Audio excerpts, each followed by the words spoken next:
अगर मैं आपको कहूं कि दूसरे दिन का खेल सपने की तरह था, आप भी कहेंगे सपने की तरह था। बिकॉज आज सुबह जब भारत आया तो 310 रन थे, 5 विकेटें गिर चुकी थी। हमें लगा जडेजा हैं, गिल हैं और इसके बाद सुंदर हैं, यार किसी तरह इंडिया 450 पहुंच जाए।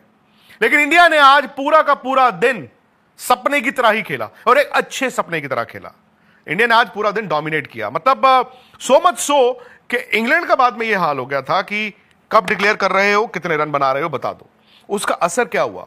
दिन का खेल खत्म होते होते ना सिर्फ आपने आज इंडिया की बैटिंग एंजॉय की, जहां पर जडेजा 89, सुंदर ने भी 42 रन बनाए और कप्तान शुभमन गिल ने बनाए 269, 269, इंडिया ने बनाए 587। लेकिन अगर आप यह कहेंगे कि भारत ने जीत की तरफ एक बड़ा कदम उठाया है, बड़ा कदम आगे किया है, तो इसलिए क्योंकि इंडिया को जो 1.5 घंटे का प्ले था, 20 ओवर का जो गेम था, इंग्लैंड की 3 विकेटें मिल गई। इंग्लैंड ने 3 विकेटों के नुकसान पर 77 रन बनाए हैं। हां, हैरी ब्रूक और जो रूट के बीच एक पार्टनरशिप हो चुकी है, क्योंकि एक वक्त इंग्लैंड 25 रनों पर 3 आउट हो चुका था। यानी कि इंग्लैंड के सामने अब वाकई में बहुत बड़ा पहाड़ है।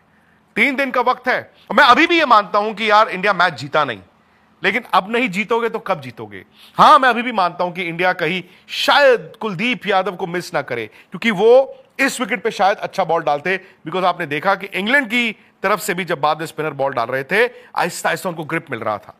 लेकिन कभी कभी आपको मैच का जो कॉन्टेक्स्ट है वो गेम को ज्यादा डोमिनेट करते दिखता है। और इस वक्त भी आप देखें ना, ऐसा नहीं है कि कंडीशंस बदल गई थी, वही इंग्लैंड बॉल कर रहा था और ऐसा लग रहा था कि मतलब ये गली मोहल्ले की बॉलिंग कर रहे हैं। और वही जब इंडिया आया, आकाशदीप ने हल्का सा बॉल हिलाया, उन्होंने 2 आउट किए। मोहम्मद सिराज, मतलब आज उन्होंने बड़ी जबरदस्त गेंद की, उन्होंने भी 1 आउट कर दिया। तो इंग्लैंड 25 रनों पर 3 आउट हो गया था। हां, उन्होंने रिकवर किया, हैरी ब्रूक ने और जो रूट ने एक पार्टनरशिप की। लेकिन अभी भी जैसे मैंने कहा 3 दिन का खेल है। इंग्लैंड पहली इनिंग में 510 रन पीछे है, उनके हाथ में 7 विकेटें हैं। यानी कि अगर तीसरे दिन आकर इंडिया पहले 1 घंटे में 2 आउट कर लेता है, 2 आउट कर लेता है, उनके 5 आउट कर लेता है, तो दोस्तों उसके बाद ना फिर लोअर ऑर्डर हर बार चमत्कार नहीं करेगा। सो रियलिस्टिकली अगर आप इस मैच को जीतने के बारे में सोच सकते हैं तो सोचिए। जीता नहीं है, लेकिन जीत का विश्वास होना चाहिए, क्योंकि जीत तभी मिलेगी जब भारत की टीम ये सोचेगी कि हम जीत सकते हैं। हां, मुझे याद है जब मैच शुरू हुआ कल, गौतम गंभीर, शुभमन गिल, यार ये क्या टीम चुनी है, यार आपने बुमराह को फोर्स नहीं किया खेलना, चलो कोई बात नहीं, यार आपने कुलदीप यादव को ड्रॉप कर दिया। अरे इंडिया तो 8 नंबर की बैटिंग के लिए बॉलिंग को कॉम्प्रोमाइज कर रहा है। ये मैंने भी कहा, सबने कहा। बट अगर इस बॉलिंग के साथ इंडिया जीत जाए, इससे बड़ी खुशी नहीं है। हम गलत हैं, कोई बात नहीं, इंडिया जीतना चाहिए। और इसका क्रेडिट जाता है शुभमन गिल, जिन्होंने जीता दिल। शुभमन गिल द बैट्समैन, जिसने शुभमन गिल द कैप्टन को एक ऊर्जा दी। आप देखिए, शुभमन ने पहले मैच में 100 बनाया था, बट कप्तानी में ढीले रह गए। इस मैच में उन्होंने 269 रन बनाए और आज जो छोटी सी कप्तानी हुई उसमें आप देख रहे थे कि वो he was being his own man. उन्होंने जो पहला कैच भी पकड़ा स्लिप में, भाई वो ब्लाइंडर था, वो एक स्टेज पर बेन डकेट का वो ब्लाइंड स्पॉट में जा रहा था, जबरदस्त कैच। फिर केएल राहुल ने बड़ा अच्छा कैच पकड़ा और करुण नायर ने तो पिछले मैच में भी बड़े अच्छे कैच पकड़े थे। कूल, काम, कंपोस्ट। इंडिया शायद यह भी जानता है कि बॉलिंग इतनी खराब नहीं थी, क्योंकि आपने पिछले मैच में 9 कैच छोड़े थे तो आप नीचे लग गए बॉस। आज 3 कैच इंडिया ने अच्छे पकड़े हैं, एक और चांस बना और ये शुभमन गिल की कप्तानी थी, जो एक गेम प्लान के तहत उन्होंने आकाशदीप से अंदर बॉल डलवाया, उन्होंने ऐसे ब्रूक ने शॉट मारा और हुआ क्या, शुभमन गिल ने शॉर्ट मिड पे थोड़ा ज्यादा आगे चले गए। इनफैक्ट उसको शॉर्ट मिड कहें या स्ली मिड ऑन के बीच कहें, वो ज्यादा आगे थे। वो फ्लिक जरूर हवा में गया और उस स्टेज पे ना उस शॉट तेज था, शुभमन गिल के पास वक्त नहीं था। अगर वो 2 कदम पीछे होते शायद वो भी एक कैच होता। सो विच मीन्स कि जो कप्तान है वो अपनी बैटिंग को देखकर कॉन्फिडेंट फील करता है। भाई उन्होंने जैसे ही 200 बनाए थे, मैंने तो कहा कि आज शुभमन जी आप बना दो 300, क्योंकि इससे अच्छा मौका नहीं मिल सकता। और शुभमन ने गलती भी नहीं की है बॉस। 387 बॉलें खेले, 269 रन मारे, लेकिन किसी स्टेज में मारधाड़ नहीं की, मेरिट पर खेलते रहे। टेस्ट मैचों में जो बैटिंग होनी चाहिए।